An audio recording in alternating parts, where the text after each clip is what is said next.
Friends, मेरा नाम है दिव्या। स्वागत है आपका हमारे यूट्यूब चैनल पे। तो फ्रेंड्स, आज हम आपके लिए लेके आए एक इम्पोर्टेंट टॉपिक जो है थॉर्नडाइक का बुद्धि सिद्धांत। ठीक है फ्रेंड्स, तो जैसे आपने प्रीवियस ईयर पेपर में देखा होगा, थॉर्नडाइक का बुद्धि सिद्धांत काफी इंपॉर्टेंट है। जैसे सामाजिक बुद्धि या अमूर्त बुद्धि या मूर्त बुद्धि का कोई एग्जाम्पल आपको देखने को मिलता है एग्जाम में। तो इसी टाइप से और भी क्वेश्चन इसके अंदर बनते हैं। तो जितने भी क्वेश्चन बनते हैं उसके हिसाब से, उसके अकॉर्डिंग हम ये पर्टिकुलर वीडियो लेके आए। आई थिंक इसको कंप्लीट करने के बाद आपका कोई भी क्वेश्चन ऐसा नहीं होगा जो एग्जाम में आपको नहीं आता हो। ठीक है फ्रेंड्स, तो चलिए स्टार्ट करते हैं वीडियो को। तो आज का हमारा टॉपिक है थॉर्नडाइक का बुद्धि सिद्धांत। तो फ्रेंड्स, थॉर्नडाइक का बुद्धि सिद्धांत क्या है? थॉर्नडाइक ने जो इंटेलिजेंस होती है उसके ऊपर कुछ डिस्कवर किया था। मतलब उन्होंने जो थ्योरी दी थी थॉर्नडाइक ने बुद्धि के ऊपर, इंटेलिजेंस के ऊपर, उन्होंने बताया था कि कोई भी व्यक्ति है उसके अंदर उसको 3 पार्ट्स में डिवाइड किया जा सकता है। बुद्धि को, किसी भी मनुष्य की बुद्धि को 3 पार्ट्स में डिवाइड किया जा सकता है। मीन्स उन्होंने 3 पार्ट बताए थे कि कोई भी व्यक्ति 3 फील्ड में जा सकता है, या तो वो मूर्त होगा या अमूर्त होगा या सामाजिक होगा। ठीक है, यानी कि उसकी जो इंटेलिजेंस है, या तो वो, उन्होंने 3 टाइप्स बताए थे, आप इसमें लर्न कर लेना। 3 टाइप्स बताए थे उन्होंने। ऐसा पूछा जा सकता है कि थॉर्नडाइक ने कितने बुद्धि सिद्धांत दिए थे, या उसमें मतलब 4 ऑप्शंस में से 3 ऑप्शन में आपको 3 नाम दे देगा। ऐसा मैंने प्रीवियस ईयर पेपर में भी एनालाइज किया था, उसमें ऐसे ही क्वेश्चन आया हुआ था कि जो थॉर्नडाइक के उसने 3 जो सिद्धांत 3 प्रकार हैं वो दिए थे और एक कोई दूसरा दिया था। ठीक है, तो उसमें आपको बताना था कि कौन सा थॉर्नडाइक का प्रकार नहीं है। तो उसमें जो 4th ऑप्शन होता वो था उसका आंसर।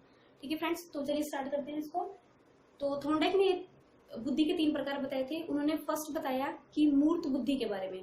मूर्त बुद्धि क्या होती है फ्रेंड्स? मूर्त बुद्धि को आप किसी ठोस चीज से रिलेट कर सकते हैं, यानी कि जो कुछ प्रैक्टिकल करने से, means like learning by doing वाली चीज। जैसे हम किसी भी पर्टिकुलर चीज को जिसको हम देख सकते हैं, जिसको हम टच कर सकते हैं, उस पर कुछ एक्सपेरिमेंट कर सकते हैं। ठीक है, उसको एनालाइज कर सकते हैं। वो चीजें वो किसके अंदर आती है? मूर्त बुद्धि के अंदर आती है। इसको आप प्रैक्टिकल भी बोल सकते हैं, लाइक प्रैक्टिकल। ठीक है, इसको आप प्रैक्टिकल से भी जोड़ सकते हैं कि जो चीज, कोई भी ठोस वस्तु, ठीक है, प्रैक्टिकल, या फिर आप इसमें लिख सकते हैं ठोस चीज, जिसको आप देख सकते हैं, उसको टच कर सकते हैं, उसके अंदर कुछ वर्क कर सकते हैं, उसके अंदर कुछ मॉडिफाई कर सकते हैं। तो वो सब चीजें, ठोस चीजें, वो किसके अंदर आती है? मूर्त बुद्धि के अंदर आती है।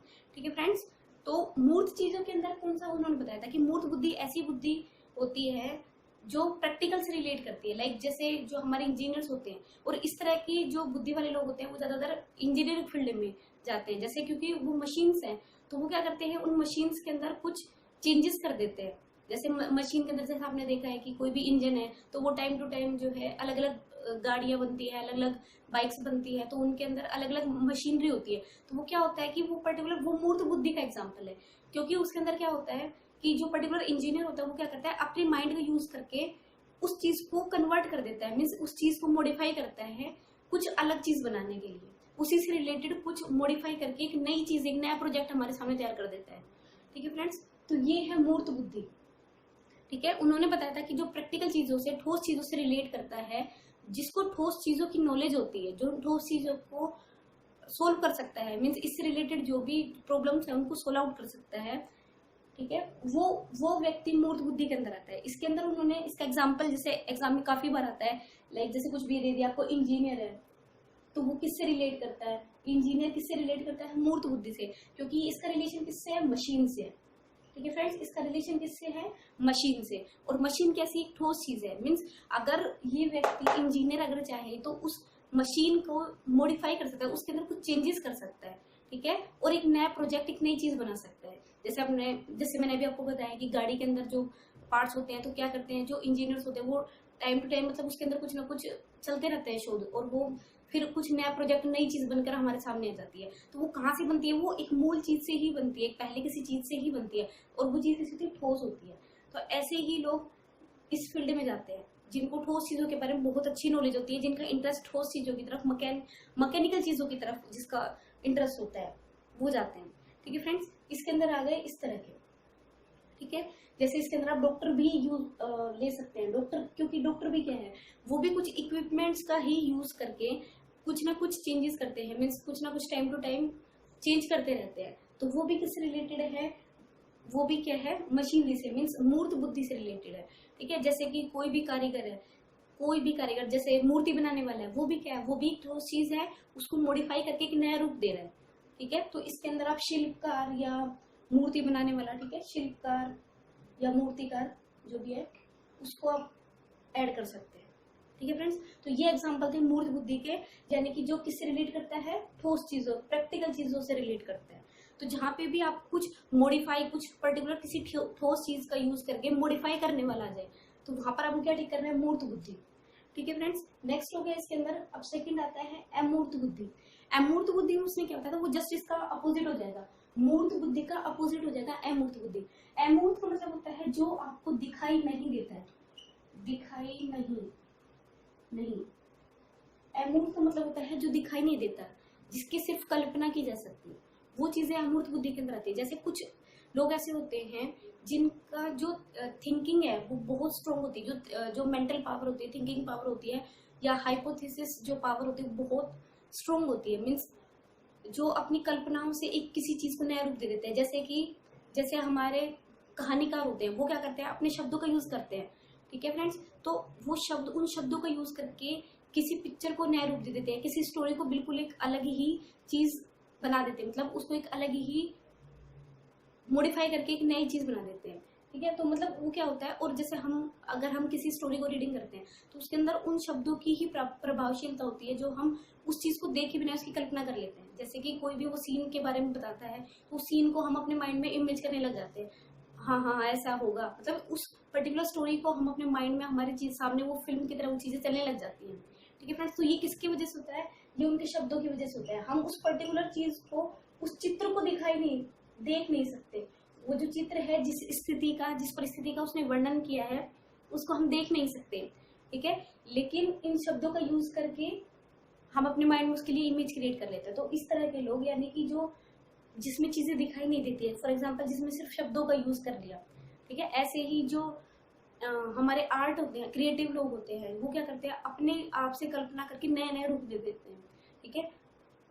इसके अंदर आप कवि ले सकते हो। कवि हो गया, कवि क्या होता है, वो सिर्फ अपने शब्दों का यूज करके, हम उस स्थिति को देख नहीं सकते, सिर्फ वो अपने शब्दों का यूज करके, शब्दों के उसका प्रभाव होता है जो वो हमारे सामने, वो एक पिक्चर बिल्कुल तैयार हो जाती है, ठीक है। तो ये हो गया, जैसे कवि हो गया, लेखक हो गया, कोई भी रचनाकार हो गया, इसके अंदर रचना करने वाला, ठीक है फ्रेंड। जैसे साहित्य, लिटरेचर से रिलेटेड जो भी हो गया, तो ये सब किसके अंदर आता है, अमूर्त बुद्धि के अंदर आता है, जिसमें सिर्फ अपनी कल्पनाओं का, अपने शब्दों का, अमूर्त चीजों का यूज करके किसी चीज को नया रूप दे देता है, ठीक है फ्रेंड्स। तो अमूर्त बुद्धि, जिसमें हमें कोई चीज दिखाई नहीं देती, मीन्स इसमें वो लोग स्ट्रॉन्ग होते हैं जो सिर्फ कल्पना में, मतलब कल्पना कर सकते हैं, नई चीजें नया रूप दे सकते हैं, जैसे कि कवि, रचनाकार, लेखक, ठीक है फ्रेंड्स। नेक्स्ट हो गया हमारा सामाजिक बुद्धि, ये है थर्ड पार्ट। सामाजिक बुद्धि क्या होती है, इन दोनों से बिल्कुल डिफरेंट होती है। मूर्त बुद्धि जो दिखाए, जिसमें जो पर्टिकुलर ठोस चीज जिसमें मॉडिफाई किया जा सकता है। अमूर्त चीज जो दिखाई नहीं देती, सिर्फ कुछ शब्दों, कुछ वाक्यों के माध्यम से, सिर्फ भाषा के माध्यम से किसी चीज को हमारे सामने, काल्पनिक चीज को हमारे सामने एकदम यथार्थ के रूप में प्रकट कर दिया जाता है, ठीक है, वो होगी। और लास्ट है हमारा इसके अंदर सामाजिक बुद्धि।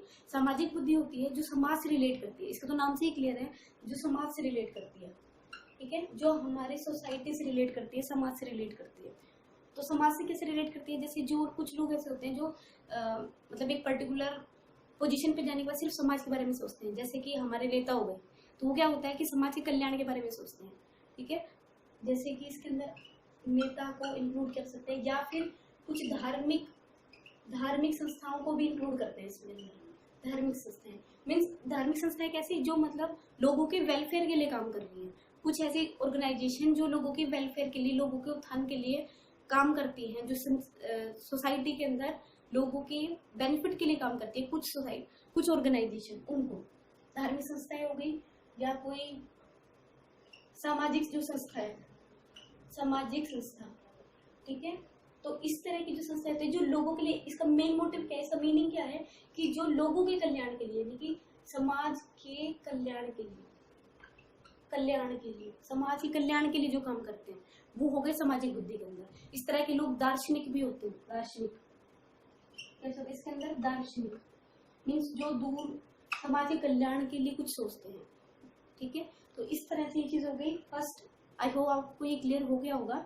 फर्स्ट थॉर्नडाइक ने 3 प्रकार बताए थे, मूर्त, अमूर्त और सामाजिक। मूर्त बुद्धि जिसमें हम ठोस चीजों का यूज करते हैं, जिनकी जो मतलब चीजों को सोल्व आउट करने की पावर, जैसे मैकेनिज्म से रिलेटेड, मशीन से रिलेटेड पावर बहुत स्ट्रॉन्ग होती है, वो हो गए मैकेनिकल मीन्स मैकेनिक्स के अंदर जो इंजीनियर्स वगैरह होते हैं, जैसे डॉक्टर भी, जो भी उस ठोस चीज का यूज करके कुछ मॉडिफाई कर रहा है। मूर्त बुद्धि। सेकंड अमूर्त, जिसमें हम चीजों को देख नहीं सकते, अमूर्त जैसे शब्दों का यूज, भाषा का यूज करके कुछ चीज को कन्वर्ट करना।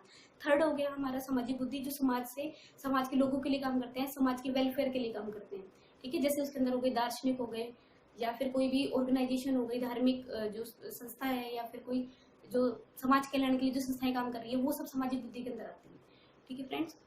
तो आपको ये एज इट इज लर्न करें, स्पेशली इनके एग्जाम्पल आपको एक बार अच्छे से माइंड में सेटअप कर लेना है, ठीक है, क्योंकि मोस्टली एग्जाम से ही जो एग्जाम्पल है इन्हीं से ही क्वेश्चन उठता है, ठीक है फ्रेंड्स। तो अगर आपको हमारी ये वीडियो पसंद आई तो प्लीज हमारे चैनल को लाइक शेयर सब्सक्राइब कर दें।